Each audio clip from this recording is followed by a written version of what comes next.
Your Honor, I will be on the cross-examination. Your Honor, just one thing, phase 84 was the body camera, it was right here. Oh, okay, yeah, it's already in there, right? Yeah, we just have to. Just, what we played in the Stacy 84 has been introduced, and we did have a physical representation of the body cam. This is Stacy 84. Is this going to be the last witness today? We got another one lined up. I guess didn't know how long.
Jury is seated, Your Honor.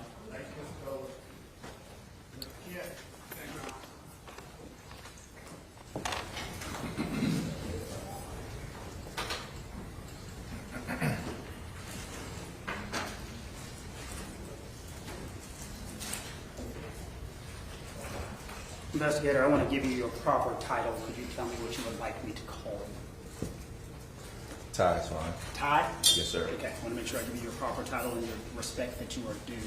You have been sitting in the courtroom, so you understand normal questions I ask people at the beginning, so I don't think that's necessary. You've testified many times before. Is that a fair statement? That is correct. And the two of us have never met. Is that also a fair statement? That's correct. Okay. Now, we'll focus over here while I ask you these questions. I want to go through a little background to make sure I understand a little bit more about you. Is that a fair statement? That's fine. Okay. As I ask you these questions, I just want to make sure I understand a little bit of everything. You were with the force for how long?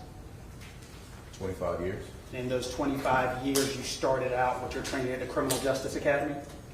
That is correct. And at the Criminal Justice Academy, they gave you training? They did. They training on how to become a police officer, if you will? Essentially, yes. Training on report writing, Yes. investigative techniques, Yes. witness interviewing, Yes. and in conjunction with that, the other thing that we also work on is you go to seminars. Continuing education classes, yes. And you've been to many continuing education classes, I'm assuming. Yes, to keep certification. And we do all of these things to make sure that we are good investigators, officers, stewards of the community. Is that also a fair statement? That's fair.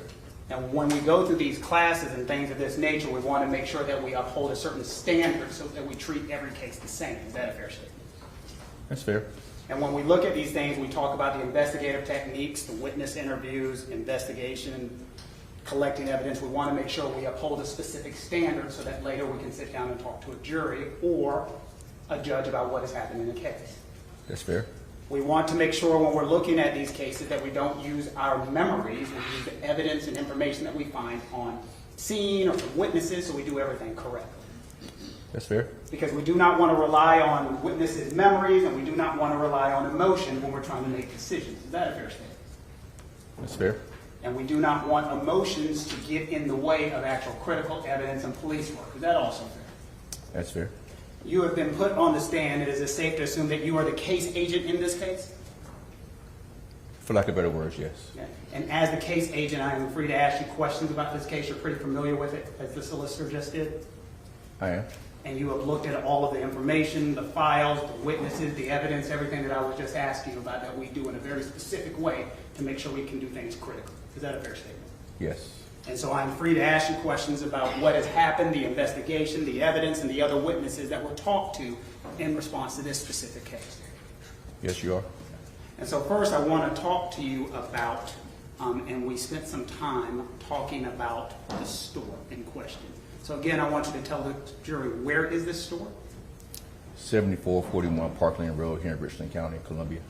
And one of the things that we started talking about in the cross-examination and the direct examination from the state is they were talking to you about the victim in this case, correct? Remember, they're talking to you about him. Yes. And when they were talking to you about him, they were talking about him going inside of the store, correct? Yes. And there was questions about when he walked inside of the store, what was he doing? He's walked in the store. He's walking into the store. Correct. And through the course of your investigation, is that something that you looked at to make sure that he was just walking into the store? Not anything else. Did we just investigate, or we just say he's just walking into the store, we don't investigate any further? I'm just asking. Walked into the store, then we observed whatever else is on the video. Okay. And so you watched the young man walk in throughout the store. I did. And as you walked him through the store, did you think anything when you watched the video yourself? Did you see him walking around the store and you say, this is a little strange? You had mentioned that you had studied and looked at shoplifting for many times. Did you look at the video and thought there was something there? No. You didn't think there was anything suspicious or anything strange about his behavior patterns, walking around, or how he acted in the store? No. And this is, you have testified to this jury that you have investigated how many shopliftings in your time? I can't give you a count of that. I've investigated numerous cases. And when we investigate shoplifting cases, one of the things that we look at is we watch the behavior patterns and how individuals walk around the business. And as your testimony, there was nothing odd or strange about this. No. So when we watch the investigation and look into the behavior patterns of the young man who walked inside of the store, you watched him go to a water cooler. Is that correct? I did. And when you watched him go to the water cooler, you saw him take water bottles out and put water bottles back in. Correct? Did. And as a matter of fact, when you saw him taking water bottles in and back out, immediately the first time you could not tell what was done, and you asked to rewind it and watch it again. Just to make sure that I saw what I thought I saw the first time. And you had them zoom in so you could look a third time to make sure you saw what you thought you saw. Yes. Yes. And so you saw the young man put water bottles in, put water bottles back out several times, or twice maybe, I think. Well, he took them out and then put them back. And you thought there was nothing peculiar about this. No. And I'm looking at this case, looking at the background that you know everything about. You know your young man went into the store with an empty book bag. With the empty book bag? Yes, sir. Okay, yes. I'm asking you. You're the case agent. Yes. I'm I asking mean, what evidence there's is other this? contents in there, but I mean, it was essentially empty, yes. It was essentially empty book Yes. bag. And you've heard testimony that he went in there with a firearm. Yes. Okay, so this young man, and there's also been testimony that there was no money on him. There was no finances on him whatsoever. That is correct. So this young man went into the store with no money, an empty book bag, and a loaded firearm. And you're telling this jury there was nothing suspicious about that? Well, we don't know they didn't have any money on him at all. There was no money found on him. Again, my question was, you're telling this jury there's nothing suspicious about that. Absolutely not. And that is normal, and that happens. It depends on who you are, what your normal is. I'm asking you as the investigator. But I can't speak on behalf of him. It's okay. I would probably do the same thing. I don't think there's anything wrong with that. You would go into a business with an empty book bag, a loaded firearm, with a bullet in the chamber, with no money in your pocket? No, you asked me about If the you'll let me money. finish. Okay, I guess what happened is, officer, if you'll allow me to ask my question, I promise you I'll give you opportunity to answer. If you Okay. simply allow me to finish the question, I'll give you as much time as you want. Is that a fair statement? Fair. So as I was saying, what you said to this jury right now is you probably would have done the same thing. And my question was, as in going into a business with an empty book bag and a firearm pick water in and out of a cooler with no finances or no money on you to pay for it? That's something that you would have done, is what your testimony was? To that question, no. Okay. And it's your testimony that that behavior that I just described was nothing that caused you any concern whatsoever? And watching the videos and rewatching them? Well, that was determined or found out after the fact, as far as the book bag being empty and him having a firearm. Well, officer, when we talk about investigation, one of the things we talked about is we investigate the entire thing, the totality of the circumstances. We don't piecemeal investigation, do we? We do not. And so we investigate the totality of the circumstance. So are you telling me you did not investigate the totality? We did, but go ahead. No, you go ahead. But you asked about the store. At the time he was in the store, there was no indication that he had a firearm, that the book bag was empty, and that he had no money. No one knew that. But you did when you investigated, because you're the investigator. You're not a witness in this case, correct? Correct. You are an investigator. Correct. We do not try with emotions, correct? Correct. We try to utilize evidence and look at the full scene so we can present the full story to the jury, as I just asked you, correct? That's correct. And so looking at the totality of the circumstances, your testimony to this jury, there was nothing strange about that behavior Once again, as an investigator. him going into the extra question, because you do a lot of word salad, so can you give me the actual question? That behavior is not strange? For him to have a book bag? An empty book bag, a loaded firearm, a bullet in the chamber, going inside with no money to pay for anything, pulling water in and out of a cooler, putting it back and forth. Objection, Your Honor. Number one, ask and answer. Number two is opinion testimony, is what he's asking. Do you find this to be strange? Your opinion. I'll, put just one more time. You- The firearm being on him is the only thing that I would find that would be not right. Okay. And so now let's go to the firearm. Through the course of your investigation, one of the things we have to figure out is ownership of said firearm. Is that a fair statement? Yes, it is. And the solicitor was asking you questions about 14-year-olds in the community with firearms. You remember talking about that a little bit? I do. And if you are aware that Richland County, your sheriff's office, your sheriff has a problem with children and minors with firearms. That is correct. And it is not your testimony to get on the stand and normalize it and say it's okay. It is a problem. It is a problem. And so we're not trying to sit here and say it's okay for a minor to have a firearm with a bullet in the chamber going into a store. That is not your testimony, is it? No, it's not okay. And as we are trying to figure out, there's little things that we have figured out about that firearm. Do you agree that we figured out and found DNA on that firearm? We did. And the DNA belonged to who? Cyrus? So there, we had that.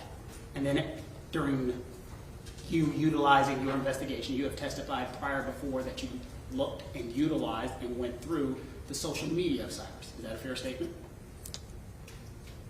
I didn't go through his actual stuff, but what was given to me through extractions and through their findings, I was told what was in there. As the investigator, the lead investigator on this case, one of the things we went through is to look to try to figure out the ownership of the firearm. Correct. And one of the things we utilized is went through his social media page to figure out ownership of the firearm.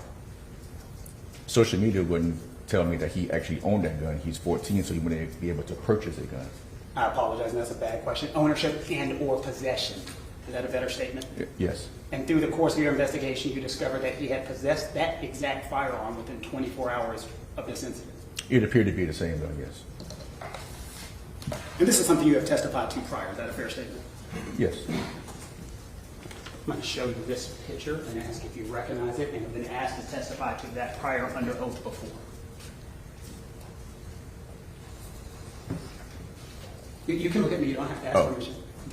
Excuse me? Yeah, you can look at me and ask.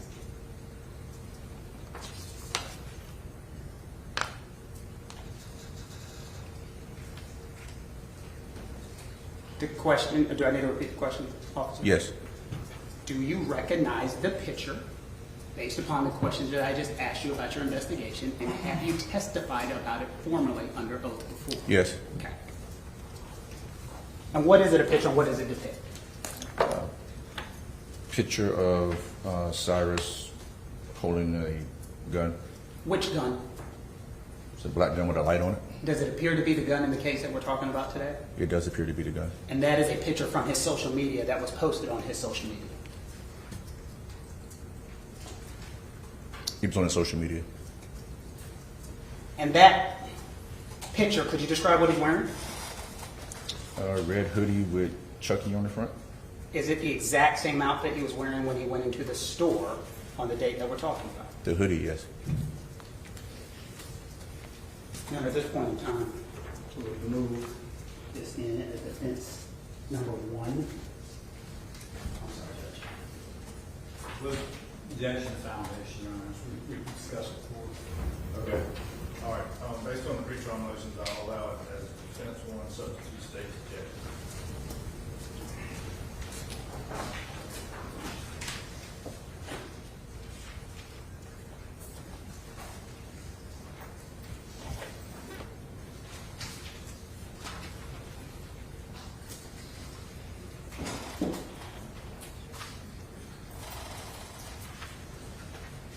Now, before we get into a little bit more about the ownership of the firearm,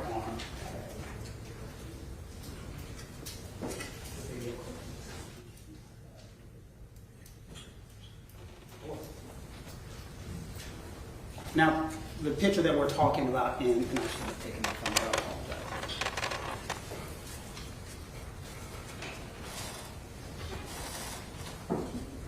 The picture that we have just exhibited from defense exhibit number 1, that comes from a social media page, correct? As you just testified to.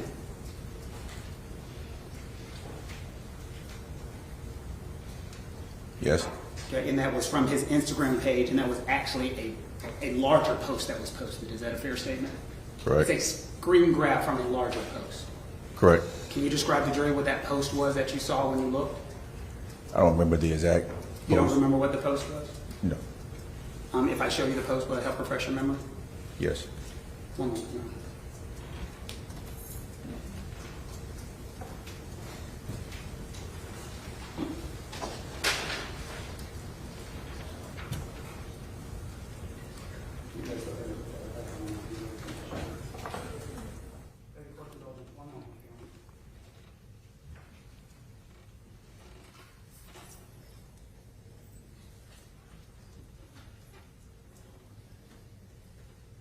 First witness, Your Honor.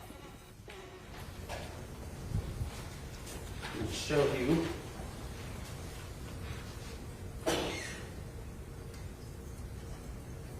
Does that video help refresh your recollection as to the question I just asked you about where did the screen grab of that picture actually come from? A video. And could you describe to jury what was in that video? The gun in his hand. And what was he doing with the gun in his hand? He had it in his hand. The light was on, so I couldn't see what he was doing behind the light, but he had the gun in his hand. You're a 25-year officer. You've been doing this a long time, correct? Correct? You know firearms. Yes, You understand firearms. I do. And you're telling the jury you do not know what he was doing in that video? The light was flashing, so it appeared that it could have been pointed at the camera, and that's the way it appeared, but I can't say that for sure because of the glare of the light behind the flashlight. But this is a video from his Instagram that goes with the screen grab that we were just talking about now, correct? Yes. And this is one of the things that we utilize to determine and prove ownership of the firearm that we're talking about in question.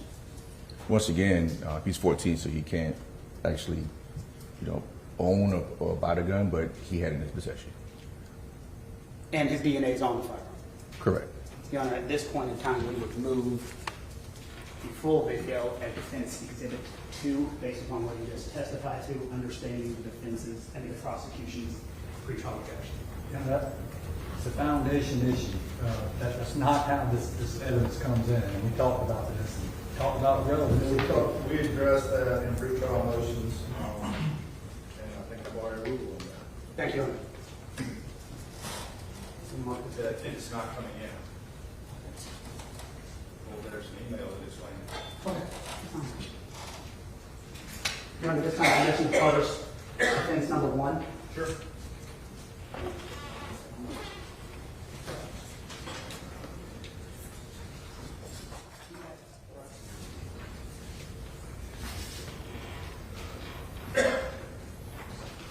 Can you shrink that down, please?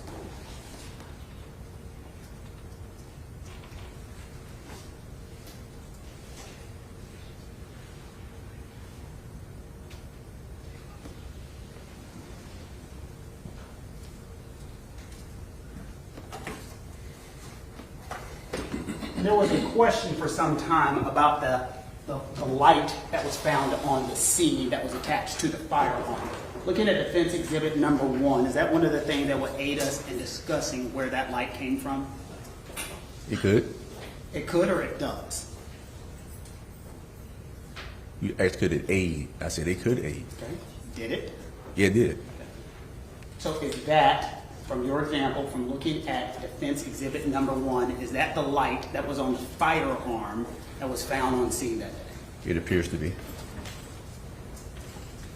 And that would be the firearm that we believe is in state's exhibit number 11.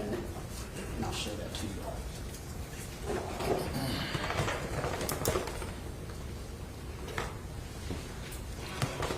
Yes.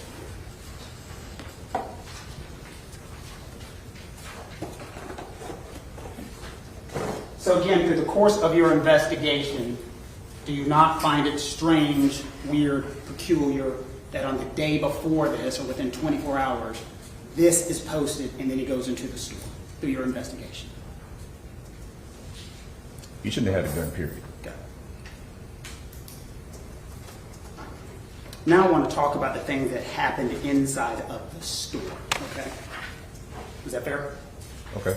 And talking about what happened inside of the store in the videos that we just watched, we watched actions of different individuals. We watched the actions of Andy Chow. Yes. I don't know if you're asking me a question or making a statement, sir. Did we watch the actions of Andy Chow? We did. Did we watch the actions of Rick Chow? We did. Did we watch the actions of Alice Chow?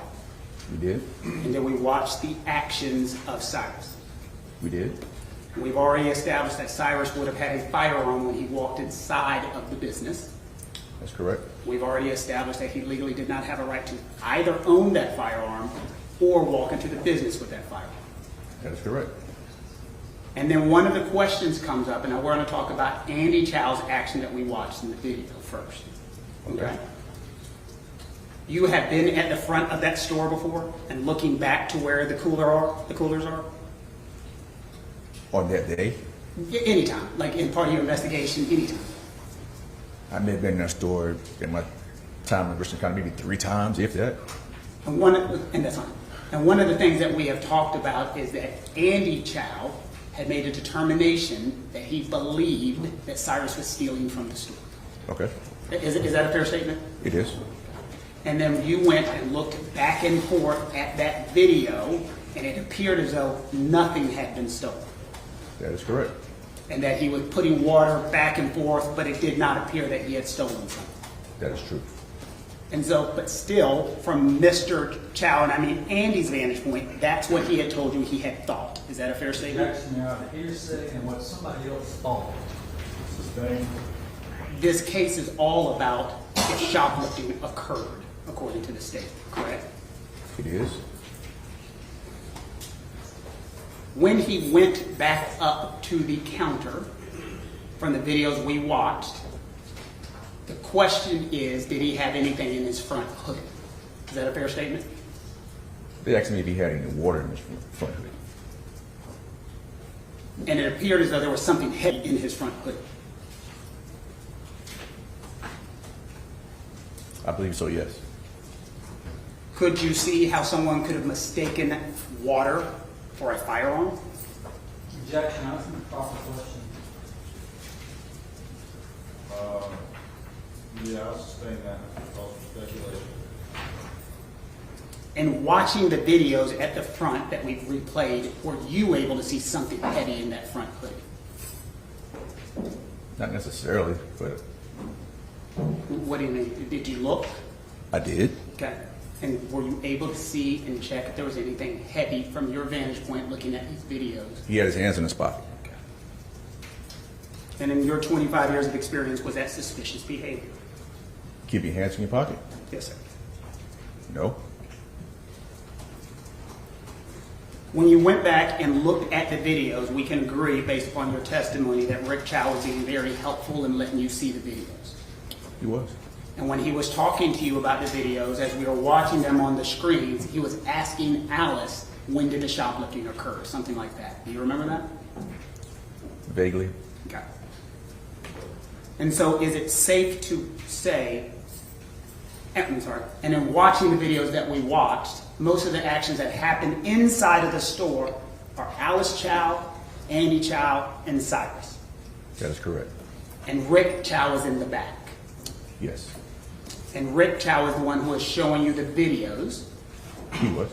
And then once the three of you, and I think it was you, Officer English, and Rick, were looking at the videos, I think you had made the impression when he saw nothing was taken, he put his hands up or something like that. He did. Genuine shock? I don't know if it was genuine. Did you think it wasn't?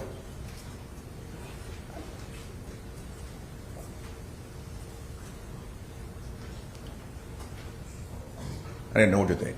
Okay. Did you indicate that in a report, anything of that nature, that I felt that he was faking or anything of that nature? No, And we had talked about when we do report writing that we want to make sure we have specifics. Would you agree with me there? that's true. And we don't want speculation. Don't. And we don't want to rely on our memory from 3 years ago. But the video showed what it showed. And what I'm asking you is the shock. Did you indicate anywhere in his report that he looked like he was faking, this was not genuine, he was making this up? Well, I didn't say any of those words, but the video showed what it showed. And when he talked to you, he had no lawyer with him. He did not. He didn't request a lawyer. Not to my knowledge, no. He just was talking to you and helping you and aiding you on what was going on. That is correct.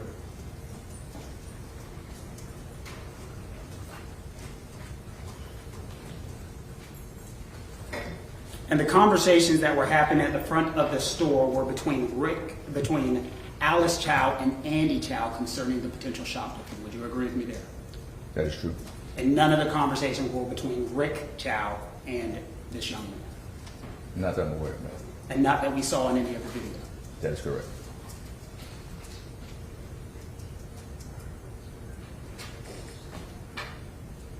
And officer, we've gone back and forth, and I understand how you feel about following someone out of the store. That this is not something you would advise anyone to do. Is that a fair statement? Absolutely not. And you would definitely not advise anyone to follow anyone, chase anyone for 130 yards. You agree with Absolutely that? not. But you would also agree that that's not against the law. Just because it's not against the law, you have to use common sense sometimes. Correct. But we're not sitting here and saying following out of the store is against the law. It is not, but once again, common sense has to be applied. And in certain situations, we have, and you've been asked this question before, officers sometimes have to follow individuals. Would you agree with me there? We do, and we're trained to do so, and we are, once again, trained to do that, and that's our job as law enforcement officers. And sometimes- To go into danger so that you, as the other citizen, do not have to do so. And sometimes officers make mistakes. We all make mistakes. We all make mistakes. Absolutely. And we can only take the information that is presented to us as we are paying attention at that point in time. Is that fair? Meaning the officer who walks in a situation, he can just take the situation as he sees it. You could.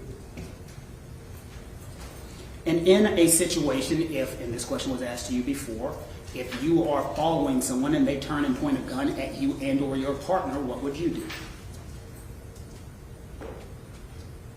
Tell them to drop it. And if they did not, what are you trained to do? Fire, stop the threat. And Mr. Chow has a concealed weapons permit, He does. and that was part of the investigation that you looked into. Correct. And that is something that we also teach in the concealed weapons classes. Would you agree with me there? What's that? That the same thing that they teach you officers on how to be proper and how to assess threats and things of that nature. Correct.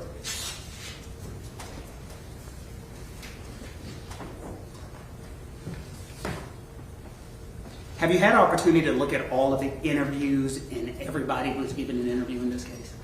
I have. Are you pleased with the way that other officers conducted and did their interviews? We all do things differently. But I have confidence in all my fellow coworkers. They did to the best of their ability. To the best of their ability. But there's some things that could always be done different. Is that a fair statement? Some things we all can do different, all do better. You're human. And when I started talking to you, one of the things I was asking you about, Ty, is trying to, well, maybe I didn't ask this question, but I'll ask it now. When we try to get statements, do we try to get them as close to the time as possible? We do. Almost always. That is one of the things that is paramount to be an officer. You try to get as close to the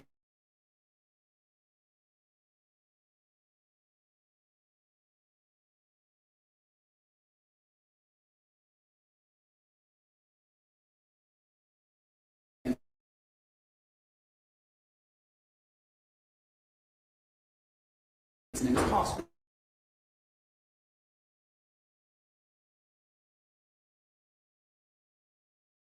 Set of questions, but one of the questions that we want to make sure witnesses do not forget. That is correct. We want to make sure that witnesses' memories aren't merged with someone else's memories. True. We want to make sure that social media and things of that nature don't influence an individual's memories. That's correct. And these are the things that we're taught at the Criminal Justice Academy, as well as the seminars and classes that you've attended. Is that a fair statement? Yes.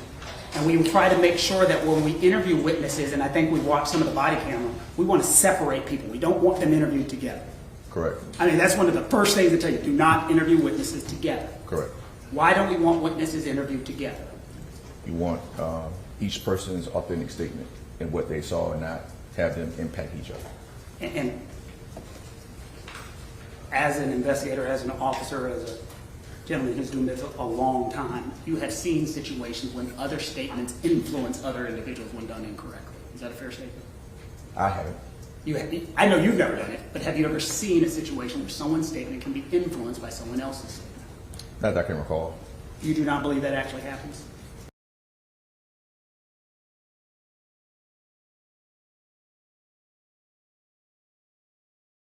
You actually have, if I've seen it. Yeah. And I have not. I said Number two. I can't recall ever seeing it. Correct.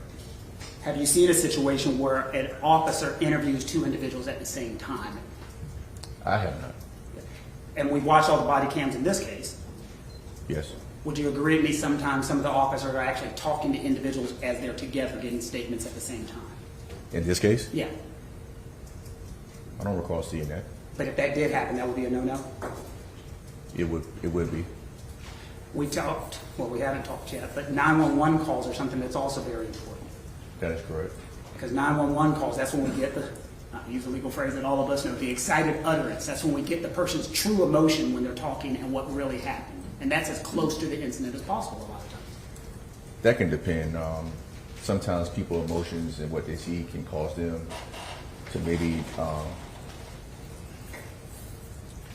can I say it? Maybe forget things that they saw, but once they calm down and think about it all the time, they start to remember things. And so that's why we try to bring them back sometimes so that we can get a more detailed statement. But don't we worry about witnesses coming in and giving 2, 3 different types of statements? Isn't that a concern that we have as officers? It is. And you were in here, we worry about individuals giving different statements. We want things to be consistent. Is that fair? That is true. And when we're talking to the jury, our goal is to try to present all facts to a jury so they can have everything, so they can understand what happened on the scene, so they're not taking our opinion. Is that To the fair? best of our ability, yes. Did you interview either Rick or Andy? And I don't know, I'm literally asking. Andy? You did interview Andy Chow? Yes. Thank you for indulgence.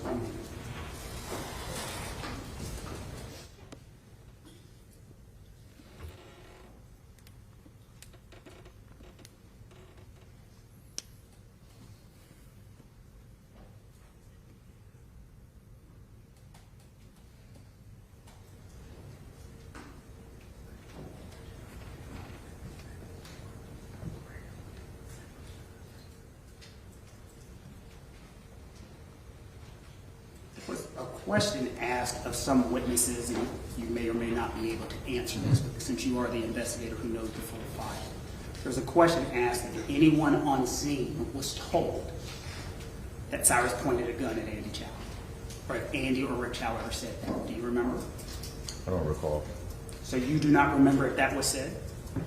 I don't recall at that Okay, time. that was such a bad question. It could have like 6 different answers, so that's on me. You do not recall the question being asked of anybody, or, well, first, let's start there. Do you recall that question being asked? I don't. Okay. To the best of your knowledge, did Ricky or Andy Chow on that night indicate that Cyrus had pointed a gun at Andy Chow? Objection, Your Honor. That's fine, Your Honor.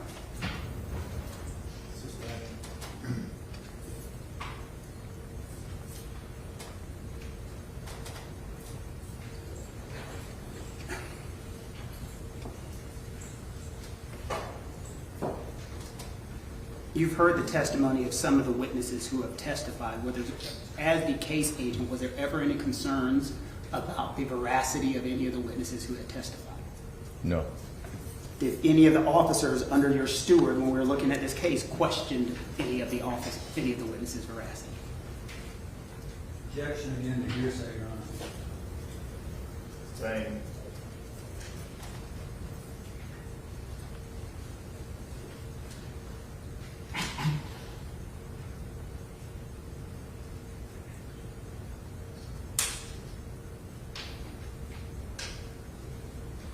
I promise you I'm almost done. I promise you I am. Thank the court's indulgence for me. Yes, sir.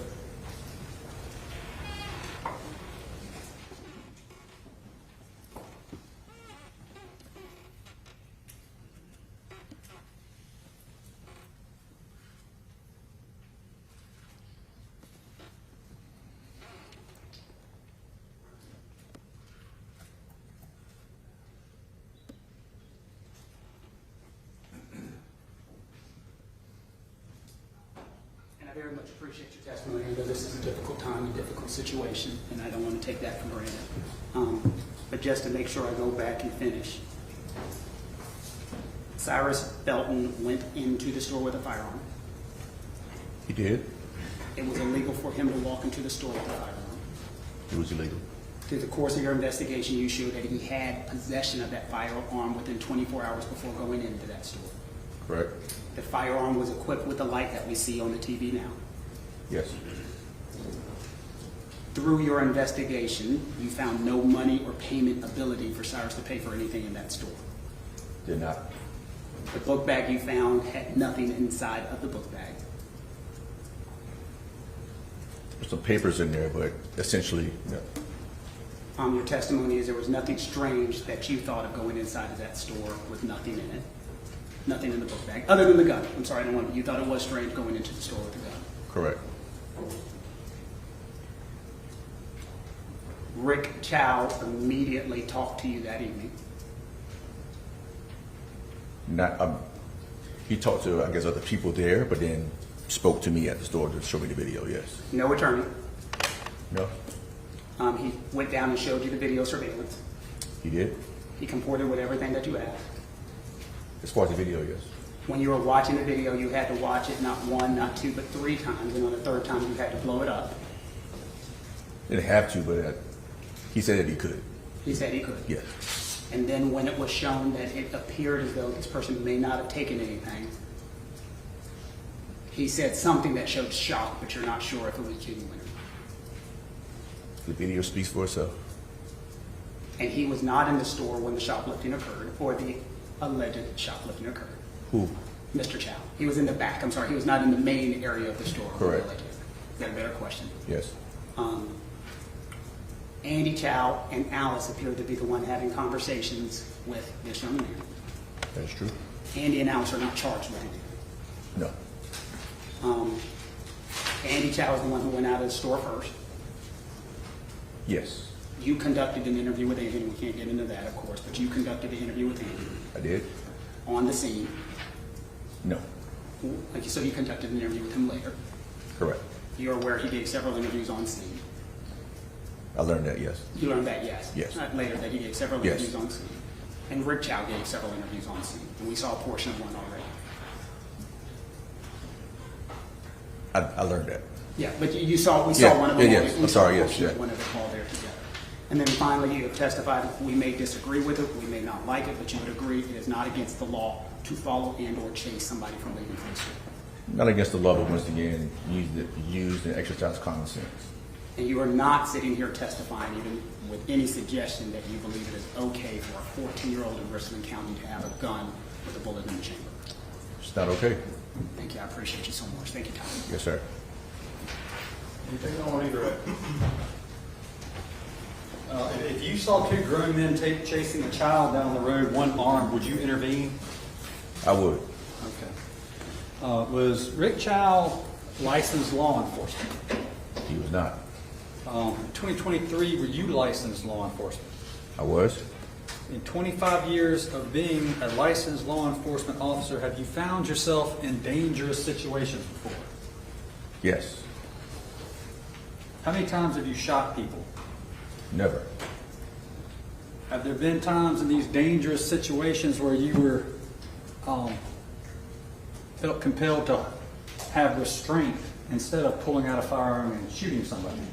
Yes. In 25 years of law enforcement in Richland County, you never aimed a gun at anybody and pulled the trigger. I have not.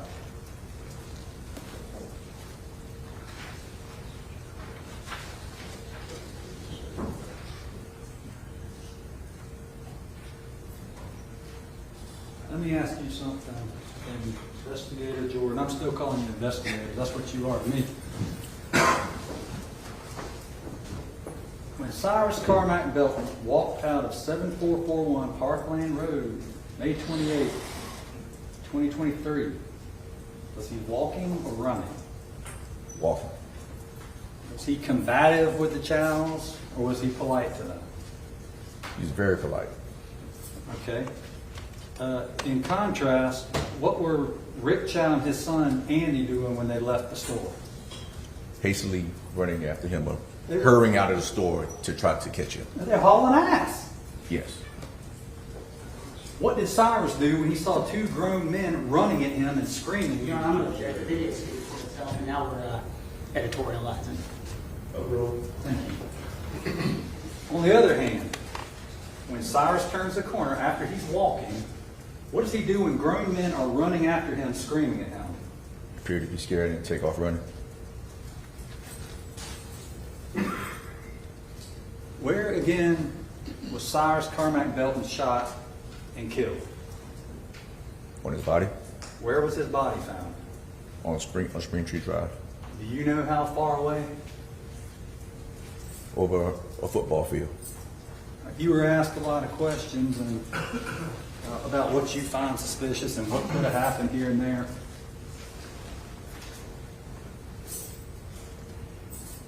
Cyrus Carmack-Belton did not steal anything from that store. He did not.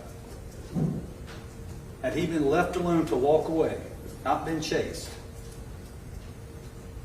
if everybody stayed in the store whose name was Chow, would this situation have occurred? No. Thank you. Thank you. The solicitor just asked you, I don't really have one question. He asked you in your 25 years, you have never had to pull your firearm? He asked me if I had to shoot somebody. And the answer is no. Never shot anybody. Have you ever been in a position where somebody has pointed a firearm at a loved one while you were sitting there watching? Actually, had the firearm pulled on me. On a loved one, no. On a loved one, no? No. Different situation. It is. Thank you so much. All right, you can step down, sir. Thank you for being here. Ready to call you next witness? Sir, state calls Dr. Amy.